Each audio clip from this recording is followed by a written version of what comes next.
On any woodlot that we manage, the most important thing is to accomplish the landowner's wishes and goals. I love my job. I love what I do. To be able to provide a raw material, a natural resource to the local economy and, be a part of that bigger picture gives me a great sense of pride. Yeah, I bet you're going to get a lot of yellow birch down in there. It seems like that's what's really pushing through all over up in here. Yep. I start out with a landowner by asking his long-term goals. Then evaluate his woodlot based upon a variety of the age, the stocking levels, the species composition. I've worked on properties that were 10 acres up to 5,000 acres. There's an environmental gain by managing your forest sustainably, but there's also a financial gain. Many homeowners, I don't think, realize what could be on their property. My wife and I riding a side-by-side and, look how this is changing, look what's growing. A lot of people are passionate about gardening. This is a very similar thing where you're weeding the garden, trying to grow a sustainable, for us, sugar bush. There's a sense of pride that comes with forestry management, land management.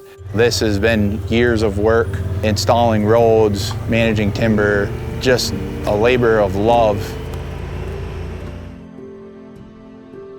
A lot of landowners now own property for recreational purposes, for either hiking, biking, horseback riding, hunting, fishing, maple syrup production. To invite somebody onto your land and to entrust them to make these huge changes on your land is a big deal. A lot of times, I'm invited into people's homes and you're having a conversation with them and they don't know what it's going to look like and they're trusting you that it is going to look as you say it will. Here in Addison County, some of the most desirable property is owned or managed by the A. Johnson Company, and they should take great pride in that. They care about what they do. They have to do the right things, otherwise there will be no next generation, next tree to cut, next tree to harvest. It has to be done properly. My grandkids or great-grandkids could tap the same tree that I am today.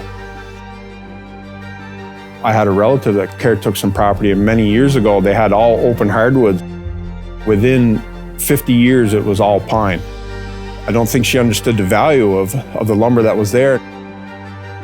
It was so overgrown that we worked up there for several years clearing out a lot of the pine, and you have to weed to get the proper vegetables to grow, and that's purely what forestry is. Yeah, it's all agriculture.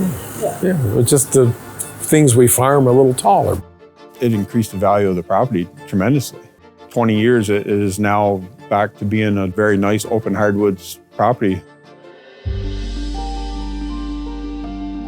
The industry has come a long ways from 50 years ago. You're always taught to perceive logging as destruction of the forest. It's not how that forest is going to regenerate and produce future food for plants and animals. I think the biggest problem is probably around the 80s, the lumber industry was so wild that, there was a big fear that people were going to overcut the woods.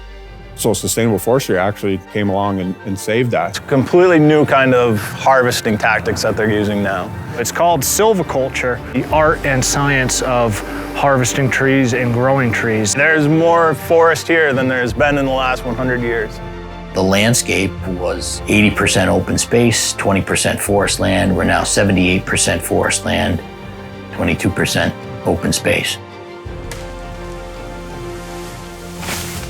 All the saw logs off this job are headed to the sawmill in Bristol. We saw 9 to 10 million board feet of lumber a year. If sustainable forestry didn't work, there wouldn't be a tree standing.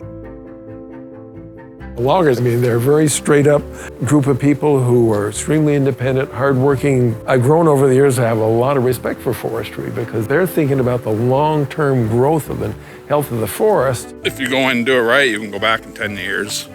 And 10 years again. It's helpful to take a step back and to realize that, we're just here for a snapshot. There's actually guidelines or rules that foresters abide by, which involve intense stewardship. You must have certain water bar and drainage features that will protect the soil, protect the streams from any pollution.